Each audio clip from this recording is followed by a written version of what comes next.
picture of you first with as All right, you go down there and test. Going around there, test. Right here. Go. Test 1, 2, 3. What is today? Pop down there. No, just okay. Shelf. Oh, you go like I don't this. blame you. Here.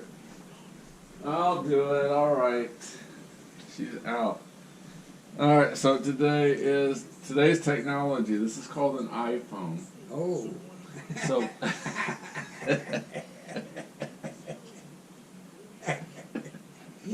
February the 18th, and this is Monday, February the 18th, 2019. Tell me when we're on. 2019. Tell me when we're on sound. See that red light up there? Yeah. Is it recording? Is that the Head's microphone? Huh? My head's cut off? There. Is that the microphone? I don't know. The phone? 2018, take 1. No, don't mess with it. Chell, stop. Okay, go sit down. Get out of the way there, woman. There. Huh? No, it's not. Where's the microphone? All right. iPhone. What do you think of this new iPhone Oh, technology? high-tech, man. Too. Here, I'll come in with you just for a little bit. Yeah. Good. So this first thing, we'll go through the archives. Are we already there? No, we'll go through the Smithsonian stuff in a little bit here. The But first, we got to go through. What? We want to talk about Okay, you go ahead. technology. So What is that gadget? yeah, so you were born in what year? 38. 1938. And what was your year? 1938. 1938. What year? I mean, what month? Oh, April 7th, April 7th. 1938, I believe. In what town? Winnipeg, Canada. This is for the record. Everything is questionable. All right, Winnipeg, Canada, April the 7th, 1938. And back then, they had the phones that were like, What's a phone? you talk it. You remember that? No? Sound effects by Dr. Fisher. So did you have a real... Well, no, on a serious note, this is today's technology on these iPhones. You know, there's apps, and you can just say, watch this, it's kind of cool. Hey, Chelsea, what's the lady's name inside the phone? Siri. Call Joe. Hey, Siri, call Joe. Which Joe? Joe the dog face boy. Joe Cell. You don't have any voicemail messages from Joe Cell. No, hey, Siri, call Joe Cell. Just to confirm, you'd like to call Joe Cell? Yes. Calling Joe Cell. Mobile. Let's see. I don't know. Maybe it's somebody else. No, just a second. It's ringing. Oh, yeah. Well, come turn it on real quick. Hurry, come on. Hey, Siri, stop. We're checking. Oh, the ring. Oh, yeah. You turned the ringer off. Can you come turn it on? Did it even work? I got email from. This is 2019. Did it work? Was it even ringing? No. The whole thing was off though? Well, wouldn't it show a missed call?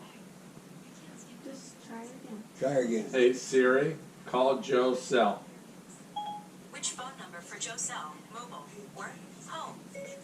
So are you, is this 4805? Sorry, I don't really know. No. Just a minute. Siri, goddammit. Talking to Joe. Goddamn computers. Technical glitches. Hey, honey. Yeah, she got. Oh, We could.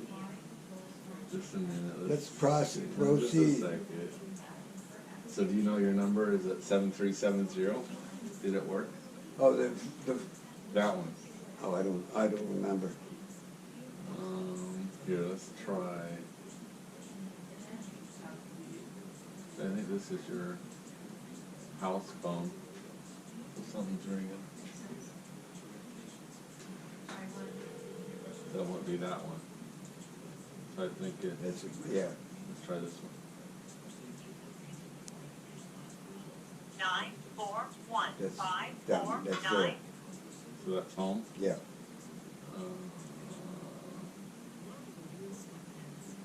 9933.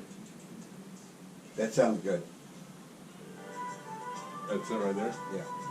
See? All right. Hey Siri, call Joe's cell. Which phone number for Joe Cell, mobile, work, home? Hey Chels. So it doesn't come up with that number. He's got too Hi many. there. Never mind, Siri. Bye. All right. So anyway, this is interesting. The new technology. Yeah. Right. So back in the day, in 1938, what was your first memory of a phone? Oh, the first memory of phone was actually a bell.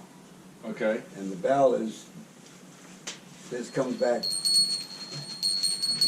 Well, tell us about the bell. well, first time, yeah, I was adopted when I was 6, and the first sound the oldest sound I can remember in my new home was this. My mother would ring for our maid, Jenny, and Jenny would come, and you know, I was from a coddled family, now from an orphanage to a wealthy and a loving family, Walter and Edna Kane.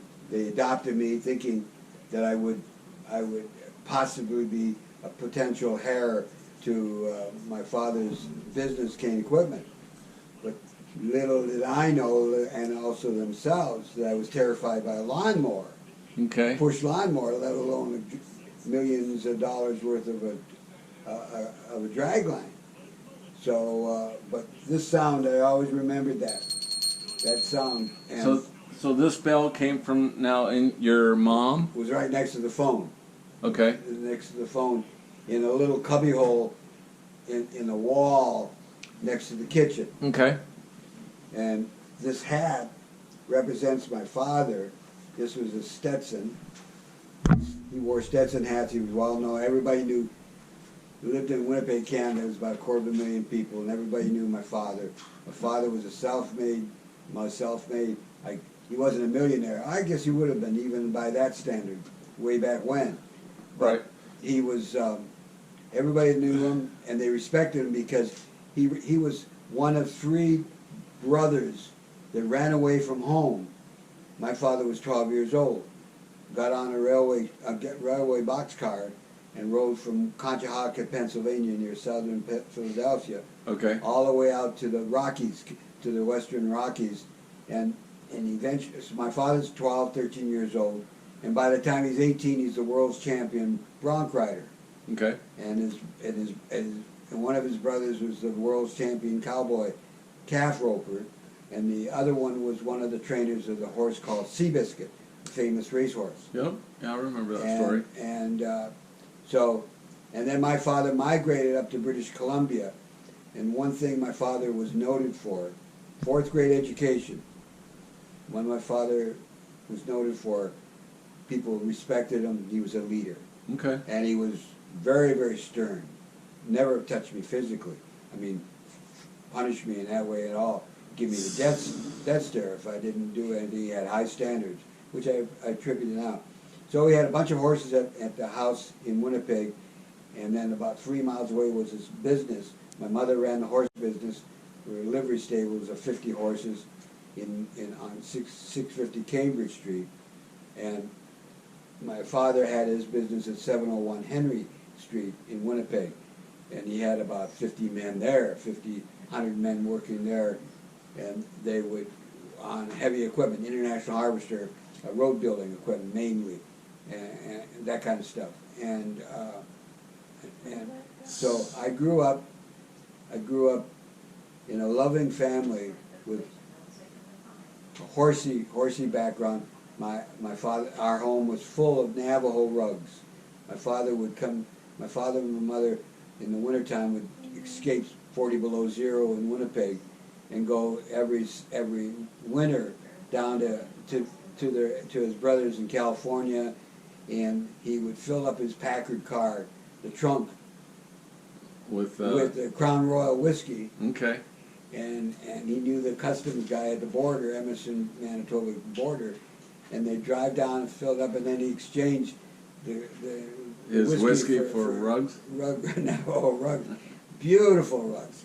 I mean, a little rug's hundreds and hundreds of dollars now. I still have one over my bed in where I live now. And I've had that since I was 13, so that's like approximately 6 So you're talking about your dad that adopted you. Yeah.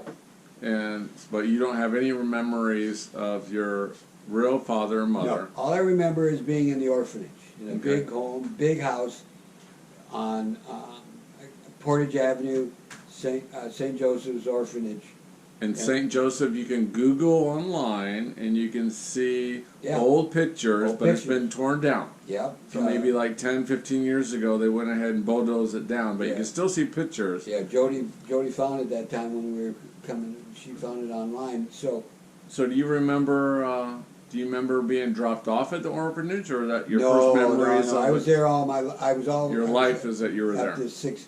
Yeah, and I remember Christmases were oranges. You got orange for Christmas. Ate a lot of stew. I don't know how they afforded it because stew is expensive, but they Okay. did. And I was the oldest kid there because most of the kids were adopted when they're infants. But every Sunday would be Visitors' Day. Okay. Every Sunday afternoon, and you put your smile on, Okay. and you're good and clean. Everybody, then you smile, and people would come and adopt their kids. And you had a couple best friends, though. Yeah. So when I was 5 years old, and my best friend was Melvin. Melvin, and it was a Sunday morning or Sunday afternoon, and everybody got cleaned up, all in hopes that they were going to get adopted. And we all got a good cleanup, and they took a big car came, and it was two people. It was a man and a woman came and picked up Melvin and took him away for Okay. a visit. So he comes back later on, a few hours later, comes back to the orphanage, and it's Sunday afternoon. Later on, about 5 o'clock or so before supper, and he comes back, and I'm eagerly saying, "Well, how did it go?" He said, "Oh, it was a big house, just a huge house, full of all kinds of stuff." And he said he couldn't believe it. And they were really nice. And the next Sunday, I won the lotto. I got invited. Somebody came in, and was And it same these people parents? came. Same people came. Okay. The same people that Took that Melvin? Took Melvin. They took me. And years later, maybe like 2 or 3 years later, I asked then my mother. When I say my mother and my father, I always attribute that to the people that adopted me. I asked my mother. I said, "Mom, how come you didn't take Melvin? Okay. And how come you're?" He said, "Well, I wanted both." But my father said we had to make a decision. So your mom would have taken both of you Yeah, boys? she wanted both. Okay. And my father said we only want one, and it had plenty of room. They could put a whole clan in the house, but he only wanted one. He had his mind made up. Very, very, very firm on making. When he makes up his mind, he's stubborn as an ox. Just like I know where I got my stubbornness, and I'm not nearly as stubborn as he is. But anyway, and so I asked my mother. I said, "Now, how come you picked me rather than Melvin?" And that's when my mother said, I wanted both. My father said only one. I said, "Well, then how come you picked me then?" He said, "Because Melvin was a half breed." That what? Meaning like he was half? half Indian. She could tell? Well, I was a pretty face. Okay. I was blessed with a good looks, little kid. Later on, a year later, when I'm 8 years old, I'm on a calendar for the Metropolitan Life Insurance Company, nationwide search. Okay. And no skill of mine. No skill of mine. But I had blonde hair. And So you remember when they came in and grabbed you, and then who grabbed me? when your parents They came, didn't grab me. They just, I they was eager. selected you. Yeah. Did you have to go back up and clean your room, or that was it? You stayed with them in the car, and somebody grabbed your Oh, belongings? I can't remember all that. Okay. I don't remember that. All I remember there was trauma. I came home. I came to the new home, and it got dark, and that's when I got homesick, Okay. And I put up a fuss, and Jenny gave me her doll. So there you go. So the shrinks will have a ball with that one. And who's Jenny? Jenny. Jenny was the maid. Okay. She was the one that, She had a doll. Said, "Here, play with this." yeah, and beguiled me. Stopped me. So I went to sleep, and that was the end of that. And that was like Lord Fartnard. I had all the dressed up in all kinds of expensive costumes. Clothing, beautiful clothing, and all I wanted were rags. I just like a pair of blue jeans. Okay. But you had to put all that stuff in. So it went along really well. Went to school, and it was school down the road, and rode every day, whether it was 40 below zero or whatever the weather was, because we had a riding club. Rode horses. Rode horses every day. Now you had mentioned to me one time where we were trying to figure out your real name. That you had a secret conversation maybe with your mom. And so was that before she passed, or is this back when you were a little kid? No. When you were Still little. a little kid. This is like about the time, like, I'm 7 or 8 years old, and like I was a real nosy, mouthy kid. I mean, I'm nosy, inquiring, and wanted to know. I had a lot of questions, just curiosity. Yeah. And so I asked my mother. I said, they gave me very little information when I asked questions, and I said, how come you don't know more? He said, because it's the law. And I said, what do you mean? He said, well, because when they adopt somebody, it's got to be confidential, and there's no information transmitted from the genetic parents to the adopted, the And parents. that's never changed today, even, Oh, it's 80 years later, it's the same rules. Oh, no. Now I don't know about Canada, but in America, it's so much more liberal because of the trauma, and people have curiosity. Okay. And if they could, and I'm sure the lawyers have disclaimers and protections so that if you discover something, nobody can get sued and all that. But it was just a pursuit of knowledge. Okay. And so But something sparked Yeah, when you were at so the my- desk. I said, so tell me more about me. She said, well, all I could tell about you. And she went into the desk, and she literally went into the desk, and I still remember, she had 3x5 cards. They're blank, just like I got here. I carry it, and I guess because of that I carry cards, but they're blank. They're notes. All they are note sheets. And she said, this is the only information I have, and the name of it is, your name was Bleak. Bleik. And I said, well, I said, that's all the information my father could get. My father knew everybody in Manitoba, politics, so he could get information probably that he wasn't supposed to get, which is not unusual. And so he got, and that was what my name.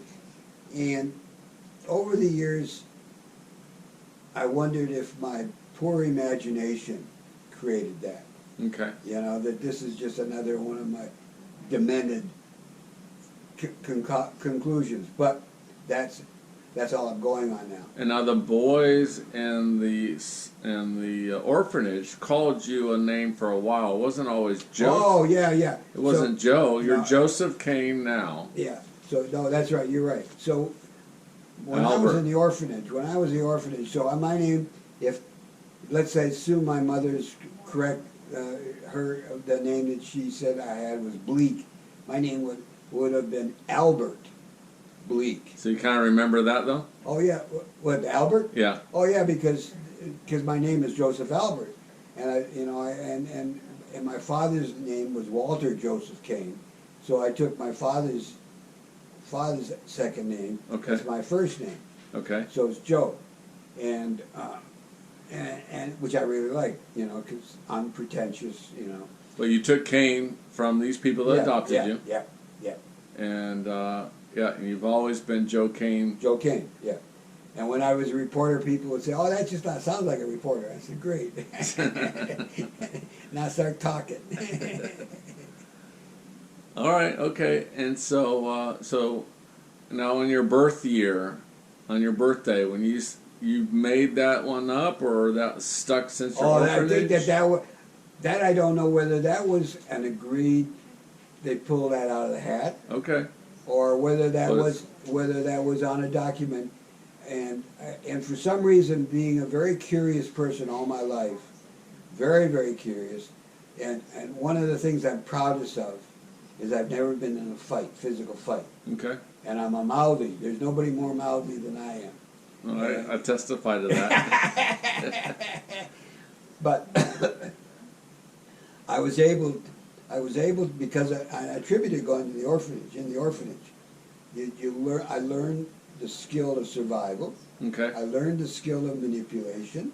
You know, when you're going to smile when a prospective parent comes, you know, and you want an extra. And it wasn't Oliver Twist. It wasn't that cured. Yeah. There was really severe. The nuns were really. It was a Catholic orphanage run by Catholic nuns, and they were severe. Now, the only time they rapped my knuckles was when I would write with my left hand. Okay. And so if you did that, that was like a sin? Yeah, it was a sin, a superstition, or whatever you want to call it. And so I became ambidextrous. Okay. I started writing my hand, you know. So you were left-handed until the I still nuns? am. I throw right-handed. I play tennis left-handed. Okay. Very poorly, but I play left-handed. Okay. But, you know, right-handed. And I can't write it left-handed. I mean, it's really awkward. So was it your parents, the Kanes, that eventually you went to Camp Northwestern as a high school? Oh, so then things become darker. The dark clouds start to form. At what age? Puberty, 12, 13 years old. Okay. I fell in love with a sweet Patty Robinson. She was in the 6th grade, and she went to the school that I went to, and I really wild about her. And my father was a really, really sweet man, but he was really kind of Puritan. And so they sent me. They pulled me out of the school in the middle of the year and sent me to an English school. All because of this girl? Yeah. Or Yeah. did your grades start to fall? Oh, everything started to fall. You're only 12? Yeah. All Well, right. you would identify with that. Yeah, but in your own, it takes one to know one. So you remember her name, though. The sweet Patty Robinson. Oh yeah, Patty Robinson. And so. You ever try to find her? Oh no. Okay. Yeah, Here, make a note of this one. Patty. And what was it? Robinson. Okay. But she was always. I always knew her as sweet Patty Robinson. Okay. And so. So he pulls you out halfway. Pulls me out, and because I guess everything's going to hell in a handbasket, and so sends me to an English school, and it's called Ravenscourt, and it's run by the English in England and the UK, which is it's condoned harassment, condoned corporal punishment, and really hated it. Now, is this still up in Winnipeg? Yeah, it's where all the rich and all the people, all the swell people go Okay. and send their kids to. And I hated it. I mean, I hated it from first. I was being separated from sweet Patty Robinson, and then going with all these preverts that are being condoned as, and they're called prefects. The older ones get. The older you got, the older school, the higher school classes, they were legitimately able to punish the lower schools. Same way, still going on in England. Okay. And so I hated it. And then it comes to the summertime, and it's like I hate it. It's like 4 or 5 months later, I still hate to test it, and I got to get out of there. And so they have a very, very sadistic, perverted tradition. Again, very British, I might add, and that is they would blackball. They had a tradition of blackballing, in which they would take Shinola shoe polish, black shoe polish, and take it and rub it on your testicles. Okay. And they weren't going to touch my testicles, you know. And I kicked and thrashed and every other thing, you know. And I hope I caused mortal wounds to a So lot these of are people. just other boys, older boys, Oh yeah, older these all bunch classmen. of preverts, you know. Okay. And so, and then I was mad. I was just like and I'm about the same size I am now. I stopped growing when I was about 13, 14 years old. Okay. I just stopped growing. So I'm 5'7" now. I'm still a midget. Okay. And so they, so I was really furious, and you know, I came home, didn't say anything to my mother and my father because I knew they couldn't handle that kind of talking, and all that. And then it dawned on me, I can go back. I can get out of this place. I can get out of this place real fast. So I confide into my parents. I confide and tell them, you know, this is what's going on at this school that you sent me to. Didn't mention Patty Robinson because I'm sure they thought that I was making it all up. You know, I just said, you know, this is what's going on. And miracle happened. They pulled me out of that school because my father knew all the directors, the board of directors and all that, and all hell broke loose. He just tore into the school system telling what they had. What that was hundreds of years, that's the way they do it in England. Yep. And so I figured, well, I got out of that. Oh boy, I can go back to public school. See, in England, public school is a private school. But that's what it really is. It's the reverse. But in Canada, public school is like in America, it's a public school. Okay. And so I figured, go back to public school. And I can, you know, and it's getting into in next grade, I'll be able to be back with my buddies and my friend Patty. So, and I think and they were all. My father was furious. My mother was. She was stunned, silent. She didn't say anything. And then so I figured, well, no news is good news. I'll be going back to public school. Then I saw on the one day I saw on the dinner table, where I sat, this envelope, and it said, St. James Military Academy. So that's what it's called during the normal year? No, that's what it was. It was in Faribault, Minnesota. So I went to Minnesota. So that's not our Camp Northwestern? Later on it goes on to Northwestern. Okay. So then I graduated from I go there. They're nice people, not nearly as, it wasn't nice. So it's called St. James Military Academy? Yeah, St. James Military. And you went there like middle school? Yeah. We would call middle school? Middle school. Okay. And then from middle school, I went to a school, and then a senior that I got to know at St. James, Marty Nass, Marty went to, that was in, St. James was in Faribault, Minnesota, south of Minneapolis. He went to Northwestern Military Academy in Lake Geneva, Wisconsin, which is in the southern part of Wisconsin, about 60 miles from Chicago.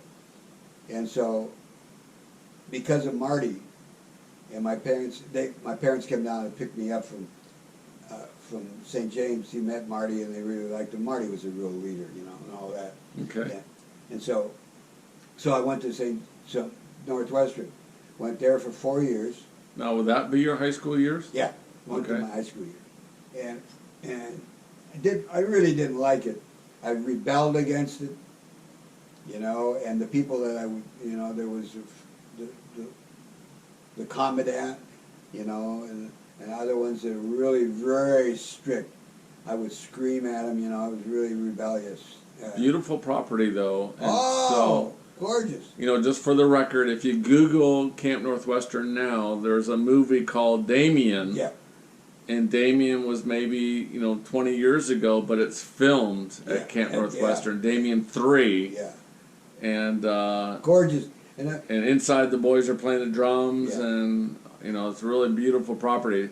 It's all gone now, though. I think it's like 60 acres right on the rolling hills of on Lake Geneva. Beautiful, beautiful area there, and I got some really good friends there. I really lifelong friends that from there, and then I went to Cole College, and then from there, I went to Cole College in Cedar Rapids, Iowa. and that's where I met through my father, who knew a sales representative, construction publication, Bob Fisher. Yeah. And my father and Bob got along really well. They both were natural people. They could size people up. They knew exactly, and so.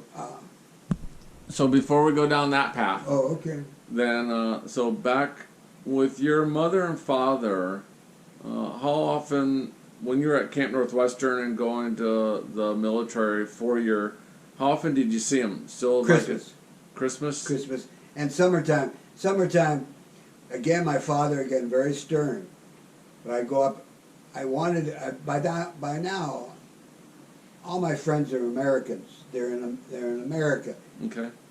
And I wanted to, I could get a part-time job down in Chicago. Oh, I can do this, I can do that. No, you're coming back home. And he's always lived in Winnipeg. Yeah, well, he migrated from British Columbia, where he was a ranch foreman for a really wealthy guy that owned half of British Columbia. Okay. And he said, I got a job for you that you would be perfect for. And then he said, you go up into Winnipeg, they're looking for somebody to run this company. And they picked him, and before you knew it, he owned the company. Okay. That would sound like my father. And my father was he wasn't mouthy like I am, but Okay. he could tell a story.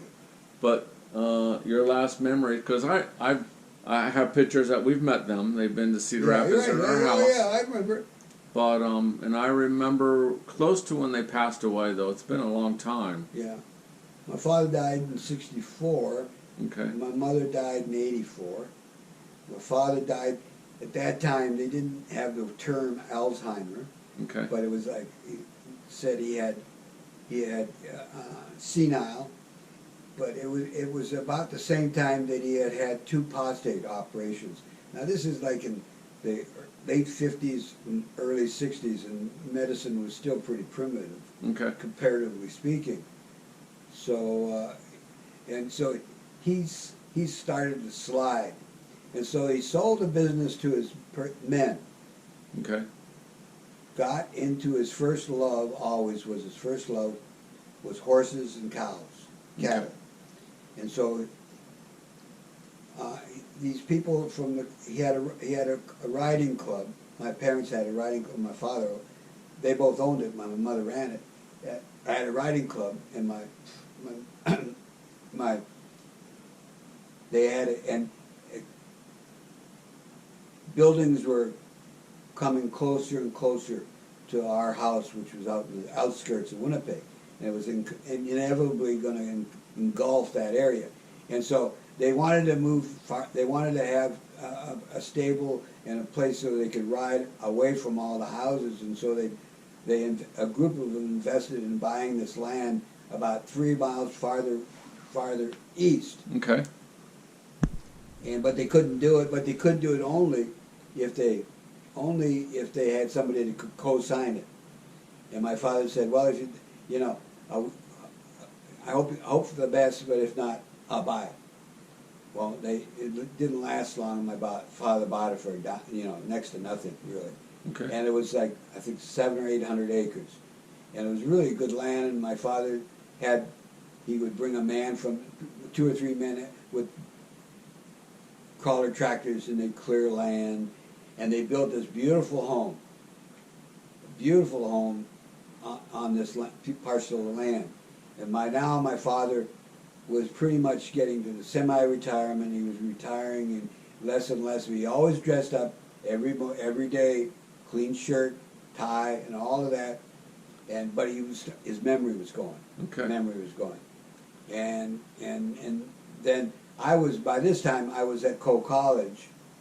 And I would come up in the summertime or at Christmas time.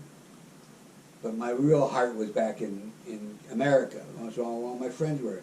At Cedar Rapids, it was Bob Fisher and your mother and all you and the brothers. And so anyway, so eventually my father was put into a nursing home on the outskirts of Winnipeg. Okay. My mother went every day, had an apple, brought him an apple every day, and I would see him, and I would look at him, and all I would see of him, I'd see he was like behind a cage. Huh. He was like, get me out of here, Okay. that kind of thing. But that was my imagination, I'm sure. You know, he was not, my mother couldn't handle him anymore. Okay. I mean, But did he she- know your name when you came to No, see him the last no. time? He hardly ever spoke. So it's kind of Alzheimer's then. Yeah, it was Alzheimer's. It was Alzheimer's, but Okay. it wasn't diagnosed then because they didn't have Alzheimer's. They didn't have that name. Okay. So So eventually, you know, for the record, as a little boy, as I remember, that hat, at one time, I don't know how, you visited one time, maybe you had your dad's hat, okay, and I swiped it from you, maybe, I don't know. no, okay. But so, if I'm almost 56, as far as I can remember, my dad has a deer head downstairs. yeah, And I've always had the hat hanging on the deer head. And I know maybe in my 20s I gave it back to you for Yeah. Josh. And then maybe one day I saw it and I snatched it back from you. I gave it to you. You didn't snatch it. So I have it, Yeah. and one day it'll return into the Kane Good. family. But Yeah, this was. I took this. My mother. Well, I think it was when my father was in the nursing home, okay, and by this time she had moved from this big house to a real nice apartment in the city, and had very few artifacts from this big house, and I still have some of them. Like I got a crystal ashtray. They didn't smoke, but everybody else seemed in the world smoked cigarettes back then. okay, But they didn't smoke cigarettes, but they had it, you know. And I took that beautiful ashtray, and I still have that, and I have the hat, and I have two paperweights. Yeah, two paperweights, and both of them are pictures of my father. Not that I didn't. I have a picture of my mother, but these were paperweights that were on my mother's desk okay, at the house. But so this hat, and so I put this hat, it used to be on my desk when I was teaching school at Lake Forest, not at the school, but in the apartment that I'd have that was in there. It was an artifact that I always carried along with, one of the few things that I had, that in my Navajo rug that's still above my bed, okay, but it's been on the floor. And I've had that since I was 13. okay, When they first sent me to America. See, my parents, both of them, my mother was born in Salmon, Idaho. My father was a cowboy, as I told you, and my father met her when he was riding at some rodeo. And my father was from Conshohocken, Pennsylvania, which is on the east. It's in Pennsylvania, and so so that's where that hat. That's a symbol of the hat. Now, the horse, the dark side of Joe Kane, the dark side of Joe Kane. So when my father had a rumpus room, he called it, and it was down in the basement, and he always went there, and he was real proud of the fact, he wasn't that proud of it, he wasn't bragging about it, but what would you like to drink? You know, friends would come, and if he didn't have it, he got it. You know, he could make any drink known to man, and they would play poker down there, and the house and the room, all the walls were filled with paintings, cowboy paintings. Charles M. Russell, famous artist, and it was all paintings by him, and they're real valuable paintings, okay. just full of all that. And on the floor were Navajo rugs, and there was a big rumpus room. And they have a fireplace, and on the mantle were a number of horses on the mantle. And I remember, now I'm about 12, 13 years old, and I remember, I'm not a happy camper, and I'm 12 or 13, and I see something I'm going to have, you know, and there was a wooden horse wooden horse, about the same size as this horse, little, about 4 inches high and 4 inches long, and it was a wooden horse, carved, beautiful one, and that was, it was named Soapsuds, off of Will Rogers. My father and his brothers knew Will Rogers. He was a cowboy too, and they were buddies, and so there was Soapsuds, and then there was this horse. I called it Silver because it was silver, and if you shined it up, it's silver. Okay. So, out of anger, I took this off the manual and put it in my suitcase going to St. James Military Academy. This is the only thing I could do, and in the process, I broke the leg of this horse right here, but it got glued back on again. And that was, and so that's always been with me. And so I stole this horse from my father's rumpus room. That was the only way I could get my revenge back. Okay. From taking me away from them, as well as from Sweet Patty Robinson and from my life. You know, and I was about 12, 13 years old or something like that. So all right. So you've had that all ever since that yeah. first military camp. Yeah, Okay. yeah. I've had that for a long time. And so So your dark story is this, that you stole it from your dad. yeah. Okay. And then every day I lied right to his face and every other thing, you know. I would never do that, you know. So there's that. So I remember you told me a story, Joe, one time that you're about kitty cats, that your mom or your dad would say that if there was a new litter of cats, what'd you have to do with them? Oh, So that just kind of demonstrates the type of mentality that the farmers have, or the exactly. Because, you know, I remember again. So I'm at their home. I'm at our home, and we would go. We there was a tradition of herding on a roundup, going from Winnipeg to Selkirk, 30 miles, and I've always seen that, remembered that as a perspective. I was thinking that would have been about. The war is still, maybe the war is just over 45, something like that. It was a long distance, but it was 30 miles. Now you do it, you know, in less than 30 minutes. Yeah. But it took forever. And so I'm riding my horse Freckles. My father got me this beautiful Appaloosa horse. Okay. And that was the horse Freckles. And I had Freckles, and he and I were really good buddies and all of that. And I rode him every day until he got heaves, which was like an asthmatic condition. And we had to send him to Alberta, Bragg Creek, Alberta. My father had a former employee there, lived there, and I used to go there sometimes. Sometimes a dude ranch, Josie and Gene Welsh, and now they had the Olympics. It was so close to Calgary. At that time, it was out in the foothills of the Rockies, but now it's part of Calgary. So. Where was I going with this? So we were talking about cats. One of your jobs as a little boy was to so I mean take care of the kittens in the barn. So there's so when I would, you know, I remember one time running into the house and saying, Mommy, we got a bunch of kittens, and my father's there sitting there. He said, take them out and drown them, you know. And that's really severe.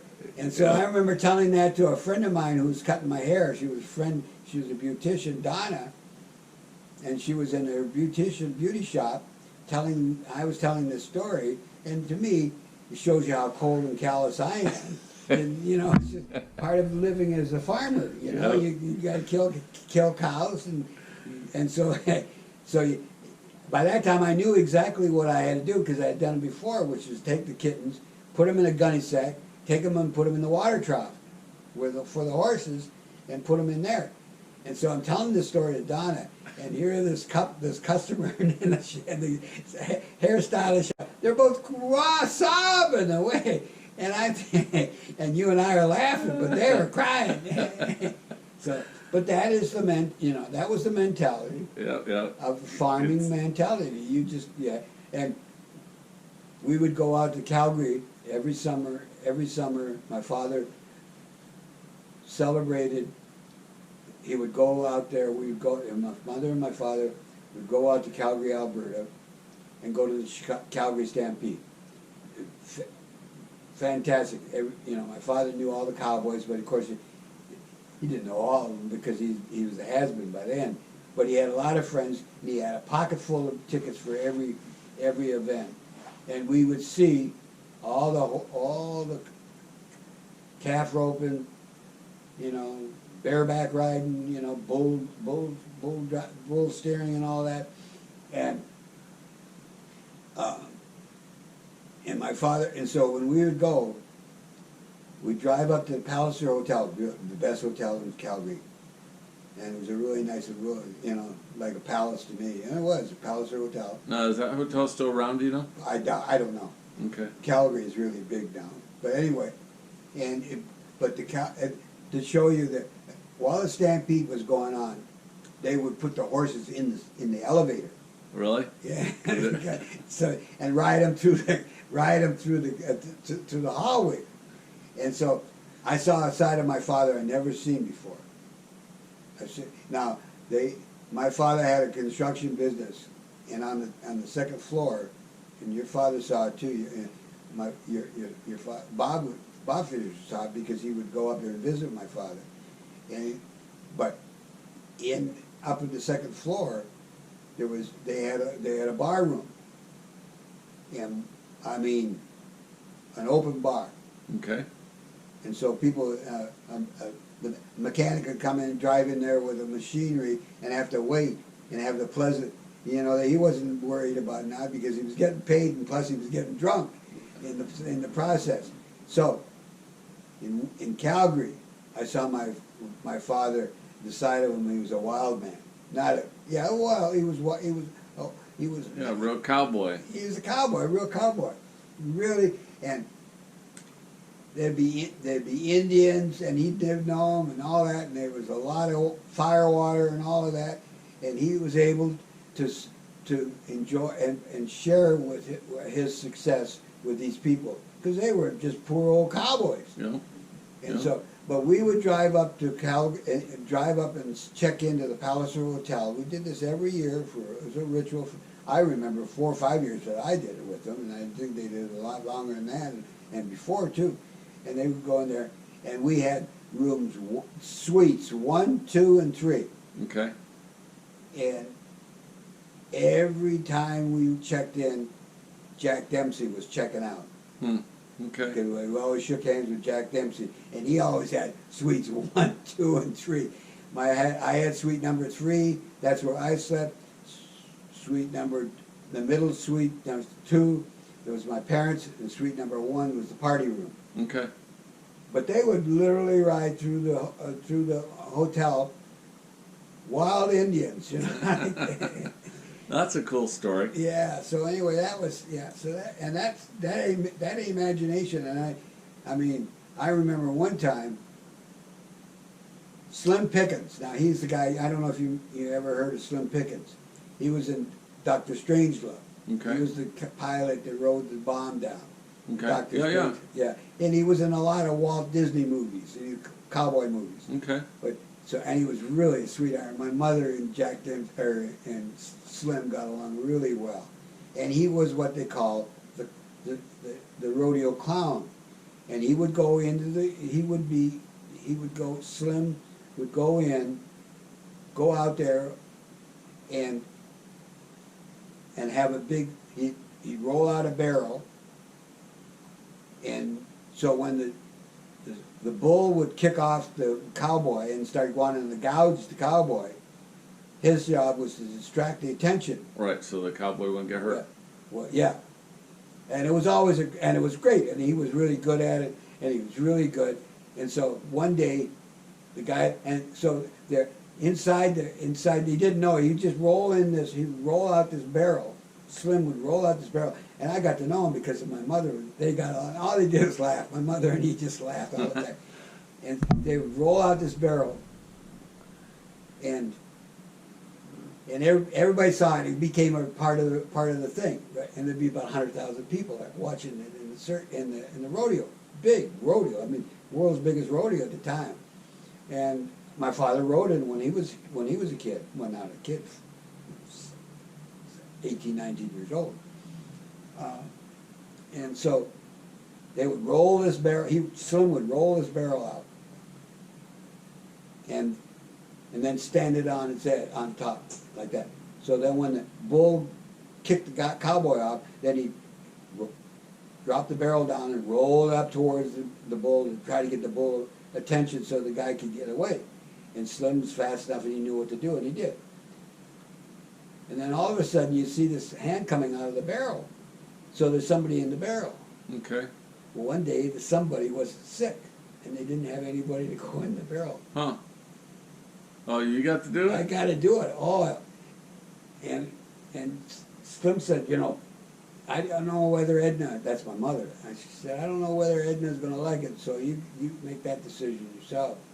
Huh. You know, you make that, and I knew Edna didn't want me to do that. And Edna's your mom's name? Yeah, my Okay. mother's name, Edna. And so I did it. So are you just a young boy? Yeah, but I'm same size I am now, but I'm slimmer, but I'm slimmer then. Okay. But 14, 15 years old. Okay. And fast, you know, and so I would do it. And it was safe. I was safer there than I was driving a car. Okay. Because you just do this, and inside you had two handles, Yep. and the guy, Slim, would roll you. And I've seen it enough times. I knew the bull wasn't going to gorge the barrel. Right. So after that, I promised Slim. I said, I don't think I better tell my mother. He said, well, that's up to you. We were good friends, Slim and he's best friends with he was really good friends with my mother and father. And so I told my mother, almost like bragging, oh man, I never seen her. She just went furious. I never seen it. That was the angriest I've ever seen my mother. She was so furious. And thankfully, poor Slim. Because I remember her. Yeah. I remember her vaguely. Yeah, and so anyway. So I cut you off from my Fisher discussion because I interviewed you a couple years ago already outside, and I have all that tape. I have 40 minutes of you're meeting my parents, and so I can merge that together with this video. Oh, good. So with 10, 15 minutes left, because you're doing good, you've been going a long time. I told you I was a mouthy one. You come forward now, and just a little while ago with your new phone. Oh, yeah. You got a picture of Ava, and can you tell? Because Oh, Ava one day is going to get this. And it might be, okay, so that's good. Thank you. So Ava's 2.5 years old, and on your phone you just got a picture of her. Yeah. And you walked around and showed her off to us, and she is a beautiful little girl. Yes, she is. So if the goal is 20 years from now, you and I are both gone, and now we're talking to Ava. So now this is all of this has been directed to you, but this one we're going to fast forward from the Calgary Stampede. We're going to fast forward to the 70s. I went to grad school at the University of Wisconsin and became a political science teacher. 12th grade at Lake Forest High School, loved it, loved the teaching. Students were wonderful. This would be the late 60s, early 70s, the real tempestuous time. Anti-war Vietnam, a lot of protests, just my cup of tea. And so, but I loved Lake Geneva. Lake Geneva was wonderful. Lake Geneva was a really wonderful place. That's where I went to the military school. I went to high school there. And I got a lot of friends there, and it was Lake Forest and Lake Geneva are real close together, 40 minutes away from each other, and I taught there, and then after 5 years teaching, I got tenure, I was a controversial teacher, which was on purpose, because that's what I wanted to do. I wanted to push the limits. And what was your subject? Political science. Okay. And I still hear from students 50 years later. But anyway, I knew I was teaching the younger brothers and sisters political science, and it was a totally different, even in a short period of time of 2 or 3 years, totally different period. They had the fervor and the curiosity of the protests and all that had gone, and drugs had become really, really bad in prevalent all through our culture, and so it was so students were like catatonic. They weren't angry. They were numb because of the medication they got from all this stuff that they were ingesting. And so I had to get out of there. And so that was when I figured out and I loved teaching, and they were really, really good to me. I had some controversial witch hunts where they tried to fire me. Parents did, but I had the school board superintendent on my side. I had other parents on my side, and it just helped my reputation. Okay. And so, but I quit, and I had to I had to decide whether should I, what I was going to do. But I knew I thought I was going to go. Didn't know exactly what I was going to. I was going south. I would say I'm going to Jamaica. I was just going to get out in the sun, get out of Chicago. Was just to see the sun was an event. That was almost a celestial event because it was so cloudy all the time. Huh. So I quit. And cashed in my pension, and Roddy Fisher, your younger brother, or older brother, excuse me, Roddy Fisher and I went to Europe, and Rod stayed for about 3 weeks there. I stayed about 3 or 4 more weeks, and hitchhiked around Europe. And then eventually I ended up in Bradenton, Florida, which is where I am now, with a good friend that used to teach, who used to be a counselor at the Camp Northwestern, where all 3 Fisher sons went. Okay, now is this Frank or? Frank Kittle. Okay. He was a math teacher in Bradenton, and along with the director, Bill Frank, and other counselors, they would beat the heat of Florida and come up to this beautiful place up in Lake Geneva, which was a resort town. Okay. So you had a camp, and then in the nighttime the kids went to bed and we went to party. So. But it was that gang of your friends that lived in Southwest Florida and Central Florida that you felt comfortable. You knew them. Yeah. Okay. So Frank said, why don't you stay over Christmas? It was around Christmas time, so I stayed, and I started working. I've been reading about Russian novelists, and there's a lot of killing, and not killings, deaths. Well, killings too, but death fits in. And so I figured, why not? I'm going to go become a hospital orderly. I'm going to become a hospital orderly and see people die. Experience being around dying people. What is that experience like? Because in Dostoevsky and Tolstoy, is that really legit? What they say and all that. So I went there, and I went and interviewed to be a hospital orderly, and the personnel person said, well, we don't have any orderly positions open, but I noticed you had TB. Well, a month before I graduated from Cole College, I'm about 20, 21 years old, I contacted TB, which is very common then, because it was transmitted not intimately, but through the air. And if and if you let your resistance down, you're going to get it. Everybody comes in contact with it. And I was really dumb and young. And I let my resistance down. I didn't sleep. I would just be real glib and say, well, when I get old, I'll sleep.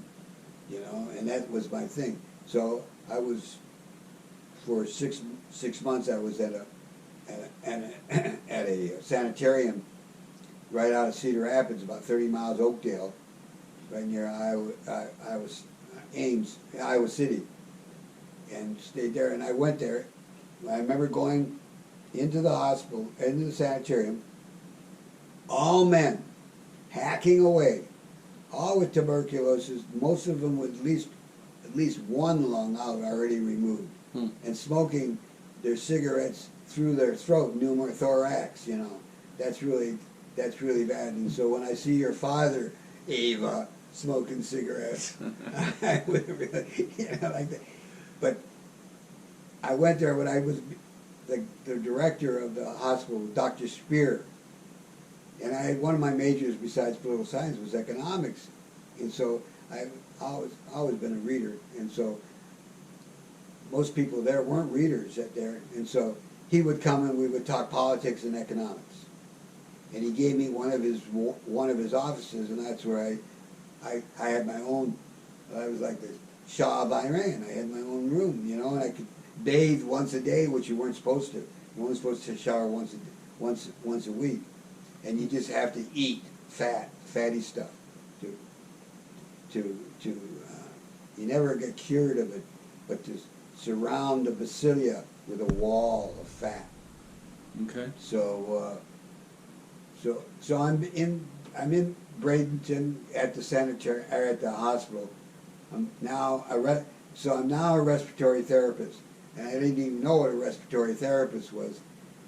But the next day, I'm pushing a Bennett machine, which is a breathing machine, around the hospital, not even knowing what he was doing. But I'm observing, and I'm getting paid. Well, I think $2.50 an hour, you know, and getting paid, but seeing people and being able to visit, because I got my white costume on, and so and befriending patients and interviewing them, and I didn't have a pencil paper, but you know, interviewing them, and really met some really very, very wonderful people. I remember going to this one man's hospital room, and he always concerned, oh, how you doing? He was really concerned about me. Oh, how you doing, Joe? And all this sort of stuff like that. Lo and behold, I find out about 2 or 3 weeks later, he's got both legs amputated. Okay. You start to see how really people are, you know, how they really are. So that was a real value.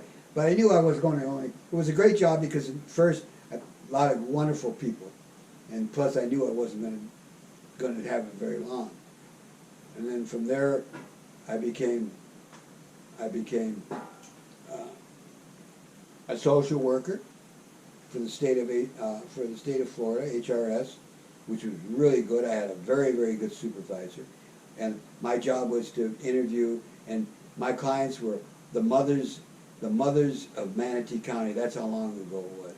Okay. And it was really wonderful learning experience, because I found that's one of the reasons why I got tired of teaching, is that if I didn't learn more than my students, I didn't want anything to do with it, because I knew I was going to get in trouble. You know, I had to be constantly, and so I was a social worker, and that evolved into being a reporter and doing freelance stuff, then getting a full-time job as a newspaper on the island, the Islander newspaper, which I love too. I'm very, very fortunate, luckiest person in the world, being adopted, having wonderful, wonderful jobs, teaching, social worker, and reporting,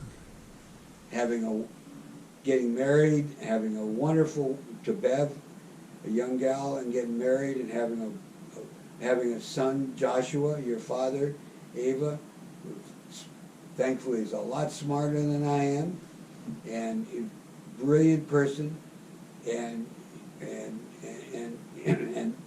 I watch him develop with you and thinking, oh, now here is a real, this guy knows how, he's dedicated, and if what you are, you thank your father.